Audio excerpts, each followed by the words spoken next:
નમસ્કાર વિદ્યાર્થી મિત્રો, આપનું સ્વાગત છે આપણી YouTube ચેનલ માસ્ટર ઓફ બોટાદમાં। આજે આપણે અભ્યાસ કરવાના છીએ ધોરણ 10 વિષય ગણિત પ્રકરણ નંબર 2 બહુપદીઓ। હવે થિયરીના બે વિડિયો આપણે ચડાવેલા છે, ન જોયા હોય તો હજી જોઈ લેજો, બરાબર। હવે આપણે આજે જોઈશું ઉદાહરણ નંબર 1। ઉદાહરણ 1, નીચે આકૃતિ 2.9 માં આપેલ આલેખ જુઓ। प्रत्येक आलेख बहुपदी p of x માટે y બરાબર p of x ના આલેખ છે। પ્રત્યેક આલેખ માટે p of x ના શૂન્યોની સંખ્યા શોધો। હવે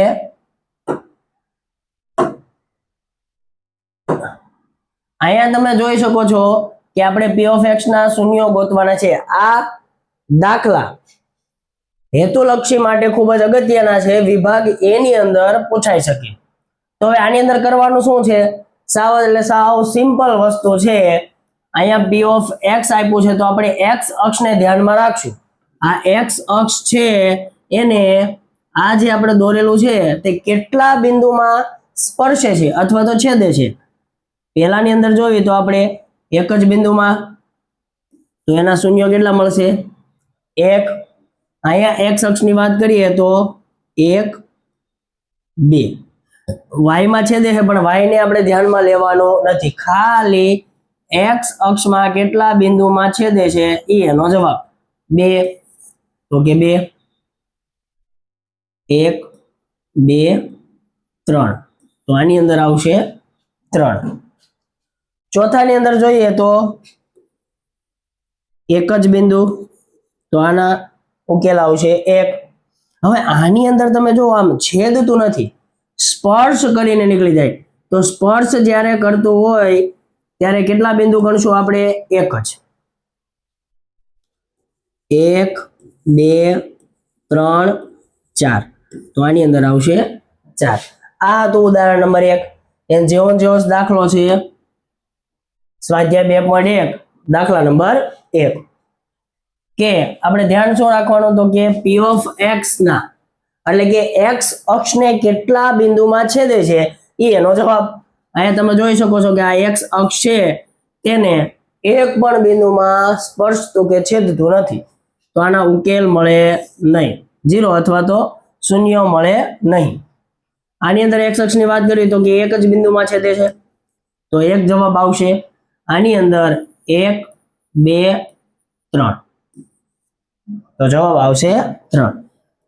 1 2, તો જવાબ આવશે 2। 1 2 3 4, આનો જવાબ આવશે 4। 1 અહીંયા સ્પર્શે છે તો આપણે કેટલા ગણશું? 1, અહીંયાથી 1 1 2 3।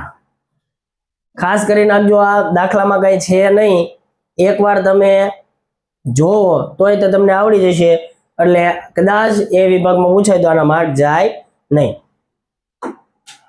હવે જે આપણે ગયા લેક્ચરમાં થિયરી ભણ્યા હતા એનો દાખલો આવ્યો મોસ્ટ IMP। આ ચેપ્ટરની અંદર 2 દાખલા ફરજિયાત પૂછાય જ છે।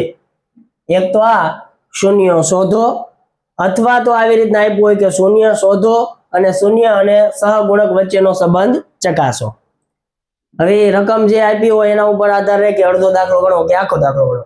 અને બીજો એક પૂછાય છે કે બહુપદી બનાવો, તો એ 2 દાખલા ફરજિયાત પૂછાય છે, એટલે ખાસ વ્યવસ્થિત નિરાંતે આપણે આ પહેલો દાખલો ગણવાનો છે જેથી કરીને મગજમાં બેસી જાય।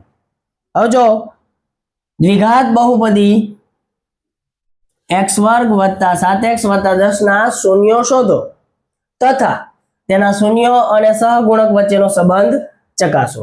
સૌથી પહેલા આપણે શૂન્ય ગોતી લઈએ, તો શૂન્ય ગોતવા માટે સૌથી પહેલા બહુપદીને આપણે સરખાઈ દઈએ, તો કે અહીં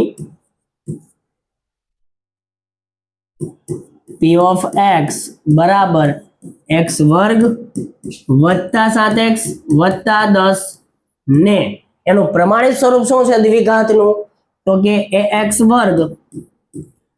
+ bx + c સાથે સરખાવતા। હવે સરખાવવું એટલે શું? તો કે એકબીજાની કમ્પેરિઝન કરવી।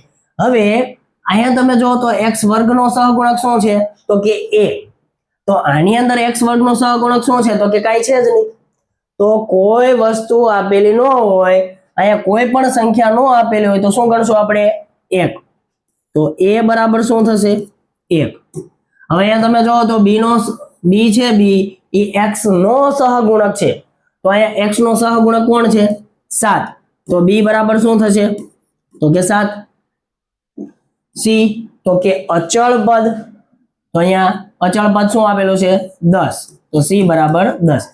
હવે જો વિદ્યાર્થી મિત્રો અહીંયા માઈનસ આપેલો હોય તો -10 લખવાનું, -7 આપેલો હોય તો -7 કરવાનું, અહીંયા -x વર્ગ તો અહીંયા -1. સમજાણું? ચલો પહેલું સ્ટેપ ખબર પડી ગઈ.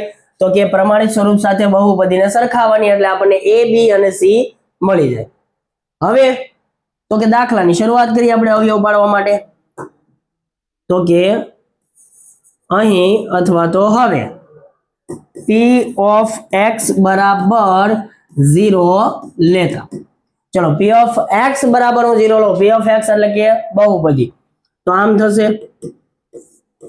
x વર્ગ વત્તા 7x વત્તા 10 બરાબર 0. હવે આના આપણે અવયવ પાડવાના છે, તો અવયવ આપણે કેવી રીતના પાડશું? સાવ એટલે સાવ નિરાંતે હું તમને સ્ટેપ બાય સ્ટેપ સમજાવું છું. જો એવું લાગે તો નોટબુકના એકાદા પેજમાં હું જે બોલું એ સ્ટેપ તમે લખતા જાયજો, જેથી કરીને તમારા આગળ બીજા દાખલાની પ્રેક્ટિસ કરવી હોય ત્યારે તમારા સ્ટેપ કામ આવશે. હું અહીંયા સ્ટેપ તમને નથી લખી દેતો, પણ તમે તમારી જાતે સ્ટેપ લખી નાખજો તમારી રીતના, તમને જેમ યાદ રહે એવી રીતે. હવે જો સૌથી પહેલા તો પ્રમાણિત સ્વરૂપમાં છે ને ચેક કરી લેવાનું, x વર્ગ વાળું પદ, પછી x વાળું પદ અને અચળ પદ. બરોબર, ચલો પ્રમાણિત સ્વરૂપ છે. હવે પહેલા પદ અને છેલ્લા પદમાં જે પણ સંખ્યા આપેલી હોય એનો પહેલા ગુણાકાર કરવાનો, એટલે કે પહેલાનો અને છેલ્લાનો ગુણાકાર. અહીંયા કાંઈનો શું હોય 1, અહીંયા છે 10, 10 એકા 10. પહેલા અને છેલ્લાનો ગુણાકાર કર્યો તો શું આવ્યો 10. પહેલું સ્ટેપ છે પહેલા અને છેલ્લાનો શું કરવાનો ગુણાકાર, તો ગુણાકાર શું આવ્યો 10. હવે બીજું સ્ટેપ તો કે અહીંયા જે અંતિમ પદ આપણને આપેલું છે, અંતિમ પદ શું આપેલું છે પ્લસ કે માઈનસ, તો કે પ્લસ. જો પ્લસ આપેલું હોય તો સરવાળો કરતા, માઈનસ આપેલું હોય તો બાદ બાકી કરતા શું આવવું પડે મધ્યમ પદ. શું આવવું પડે મધ્યમ પદ.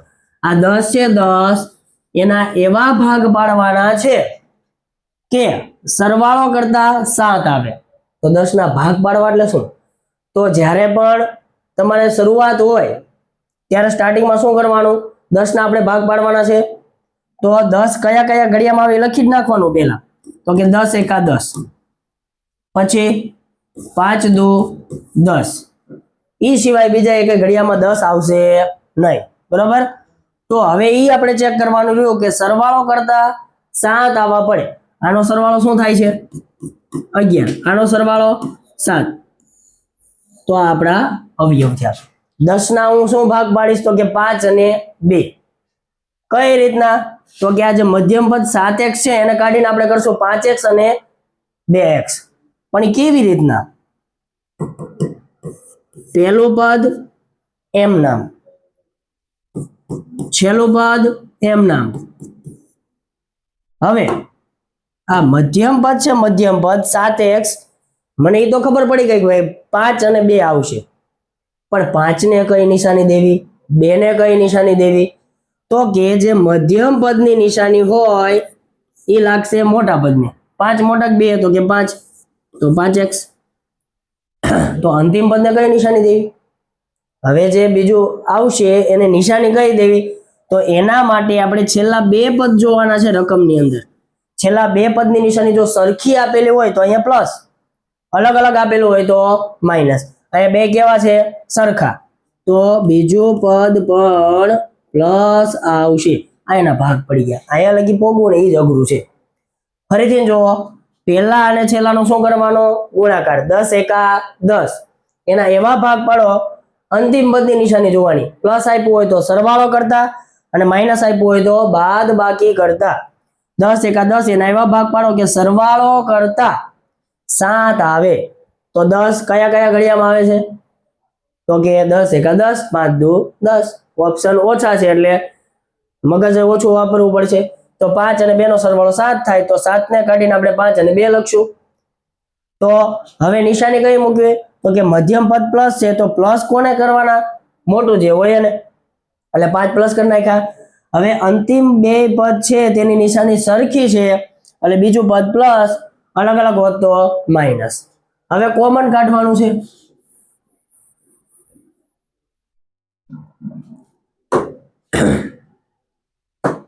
ચલો કોમન કાઢું તો પેલા બે પદમાંથી કોમન શું નીકળશે?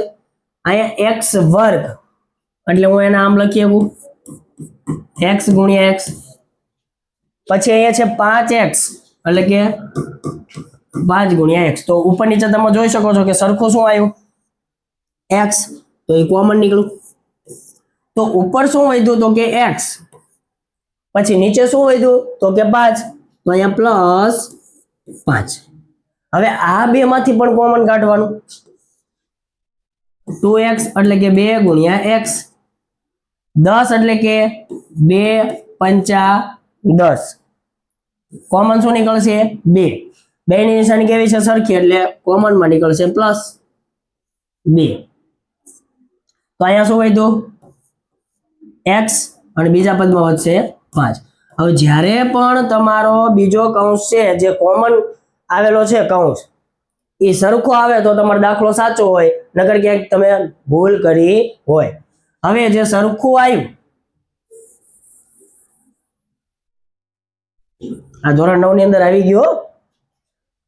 હવે જે સરખું આવ્યું પેલા એ લખશું આપણે, અને પછી જે વધ્યું એને બીજા કૌંસમાં લખશું.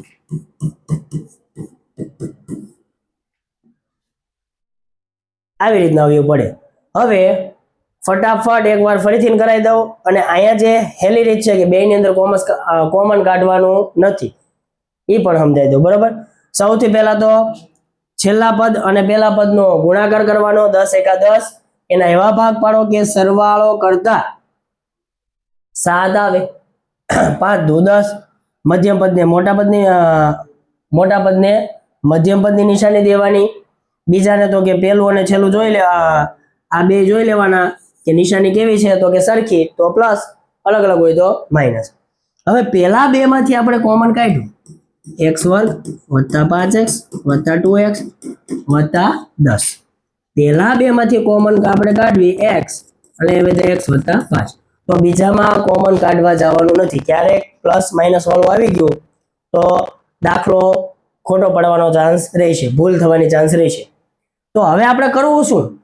પહેલો કૌંસ આપણને કોમન મળે એટલે હવે ખબર જ છે કે બીજો કૌંસ એ જ લાવવાનો છે, તો ફરજિયાત અહીંયા પહેલા એ લખી નાખવાનું, એટલે કોમન નીકળી ગયું. હવે આમાં પહેલું પદ છે એનો નિશાની સાથે ભાગાકાર કરશું આપણે. x ઉડી ગયો, સરખી નિશાની છે તો પ્લસ શું વધ્યા? 2. એટલે જો આ મળી ગયું. સીધું સિમ્પલ. જે કૌંસ આપણને પહેલા મળ્યો એનો એ લખી નાખવાનો. પહેલા બે પદનું નિશાની સાથે ભાગાકાર, સરખી નિશાની હોય તો પ્લસ, અલગ અલગ હોય તો માઇનસ. જે ઉડતો હોય ઉડાડી દેવાનું, વધે એ મૂકી દેવાનું, એટલે દાખલો પૂરો. જેને જે રીતના યાદ રહે એવી રીતના યાદ રાખવાનું. મેં પહેલા કેમ તમને ડાયરેક્ટ આનો શીખવાડ્યું? તો કે તમને એમ થાય કે સાહેબને છેલ્લા બે પદમાંથી કોમન કાઢતા નથી આવડતું, એટલે પહેલા એ કોમન કાઢ્યું અને પછી તમને હેલી રીત શીખવાડી. બરોબર. હવે તો કે હું તમને એમ કહું કે 2 ગુણ્યા 3 બરાબર 0. તો આનો મતલબ શું થાય કે 3 ગુણાકારમાંથી ઓલી બાજુ જાય તો ભાગાકારમાં, એટલે 2 બરાબર 0. 3 ને હું કરતા બનાવું તો 2 ગુણાકારમાં છે, ઓલી બાજુ જાય તો ભાગાકારમાં, એટલે 0 થઈ જાય, એટલે 3 બરાબર 0. તો એનો તે નિયમ અહીંયા લાગુ પડશે. તો કે પહેલા કૌંસ બરાબર 0 અને બીજા કૌંસ બરાબર 0. હવે અહીંયા આપણે x સિવાય કાંઈ વધવું પડે નહીં. તો અહીં હું x ની વાત કરું તો કે x સિવાયનું બધું ઓલી બાજુ જવા દઈએ તો +5 ઓલી બાજુ જાય તો -5. આ આપણો પહેલો શૂન્ય. +2 ઓલી બાજુ જાય તો માઇનસ. તો અહીંયા આપણને બે શૂન્ય કયા મળ્યા? -5 -2. જો તમને પેપરની અંદર ખાલી બહુપદી આપ્યો ને એમ કીધું શૂન્ય ગોતો તો અહીંયા લગીનો દાખલો ગણવાનો એટલે તમારા 2 માર્ક પાકા. પણ જો રકમમાં એમ કીધું તેના શૂન્ય અને સહગુણક વચ્ચેનો સંબંધ ચકાસો તો હજી આગળ દાખલો વધે. એ આપણે આગળ દાખલો વધારવી. તો અહીંયા આવે છે 2 શૂન્ય આવે એને આપણે ધારી લેવાનું. ચલો થોડાક આગળ વધીએ આપણે. જે 2 આપણને શૂન્ય મળ્યા એને ધારી લેવાનું. ધારો કે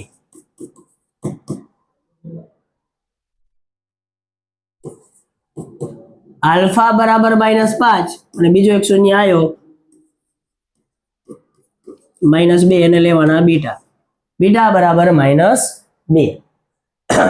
શૂન્યનો સંબંધ ચકાસો એટલે કે આપણે જે થિયરીમાં આપણે જોયું કે શૂન્યનો સરવાળો અને શૂન્યનો ગુણાકાર દ્વિઘાતની અંદર, તો એ રીતે આપણે ચેક કરવાનું છે. તો કે શૂન્યનો સરવાળો, ચલો આપણે 2 શૂન્ય કયા ધાર્યા છે? આલ્ફા અને બીટા. તો કે આલ્ફા પ્લસ બીટા. આલ્ફા એટલે કે -5, બીટા એટલે કે -2, બેનો સરવાળો તો કે -5, અલગ અલગ નિશાની હોય તો શું આવશે? -2 એટલે -7 આવ્યો. સરવાળો વ્યવસ્થિત નિરાંતે કરી નાખવાનો. હવે આપણે થિયરીમાં જોયું હતું કે શૂન્યનો સરવાળો શું મળે છે? -b/1. તો આને આપણે ઈ સ્વરૂપે લખવાનું છે. તો અહીંયા તમે જોઈ શકો છો b એટલે 7 અને a એટલે કે 1. તો આ જો તે આવી ગયું. આને હું થોડુંક વ્યવસ્થિત છૂટું પાડું તો કે માઇનસ, પછી b તો કે 7 અને a એટલે કે 1. છેદમાં કાંઈ ન હોય, શું હોય? 1. બરાબર. તો આવી ગયું શૂન્યનો સરવાળો -b/1. આ આવવું પડે. હવે માની લો કે ઘણા વિદ્યાર્થીને અહીંયા તો હેલો હતો એટલે વાંધો નહીં, આવી ગયું. પણ થોડુંક આમ ભાગાકાર ગુણાકાર કરીને લાવવાનું હોય ત્યારે તકલીફ પડે. તો શું કરવાનું? અહીં જો હેલી જ રીત સરવાળો કર્યો, અહીંયા લગી તમે ભોગી ગયા, પછી એક સ્ટેપ મૂકી દેવાનું, સીધું લખવાનું -b/1. હવે તો કે પેલા અહીંયાથી જ જોઈને અહીંયા લખવાનું છે માઇનસ, પછી b એટલે કે આગળ જોઈ લો તમે બહુપદીમાં b એટલે શું થાય? તો કે 7 અને a એટલે કે 1. અહીંયાથી આ લખવાનું. સરવાળો થઈ જાય પછી એક સ્ટેપ મૂકી દેવાનું અને નીચે લખી નાખવાનું -b/1. આગળ જો જોઈએ શૂન્યનો ગુણાકારમાં.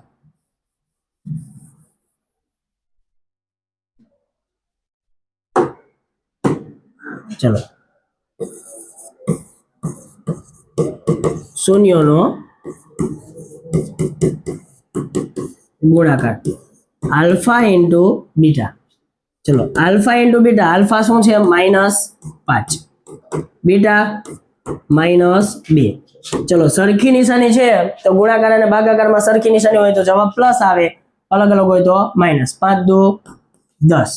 હવે તો કે એક સ્ટેપ મૂકી દેવાનું અને સીધું લખવાનું જે એનું થતું હોય. શૂન્યનો ગુણાકાર શું થાય? c/a. c એટલે કે અહીં તમે જોઈ શકો છો c એટલે 10, a એટલે 1. અહીંયા તમારો આખો દાખલો પૂરો થઈ ગયો. ક્યારે? જ્યારે શૂન્ય અને સહગુણક વચ્ચેનો સંબંધ ચકાસવાનું કીધું હોય ત્યારે તમારે આ વધારાનો દાખલો ગણવો પડે. અને મોટા ભાગે આવું કે જ છે. બરાબર. ક્યારેક તે ખાલી શૂન્ય શોધો એવું પૂછે. ફરીથી મેન વસ્તુ શું છે? આ તમને અવયવ પાડતા આવડવું પડે. હજી આપણે આગળ દાખલા જોઈશું, પણ આ દાખલાના મેં તમને નિરાંતે જે સમજાવ્યું કે પહેલા અને છેલ્લાનો ગુણાકાર, એ તમે એક રફબુકમાં છે ને એક સ્ટેપ બનાવી નાખજો. ગુજરાતીમાં તમને જેમ યાદ રહે એ રીતના લખી નાખવાનું. બરાબર. મેન વસ્તુ આ છે. આ અવયવ પાડતા આવડશે તો આગળ બીજા હજી 1-2 ચેપ્ટર તમને આવડી જશે. બરાબર. હવે આપણે અહીંયા લેક્ચર પૂરો કરવી છે. હવે મળશું આપણે આવતા લેક્ચરમાં. ત્યાં સુધી સૌને જય હિન્દ, જય ભારત. વિડીયોને શેર કરી દેજો, લાઈક કરી દેજો.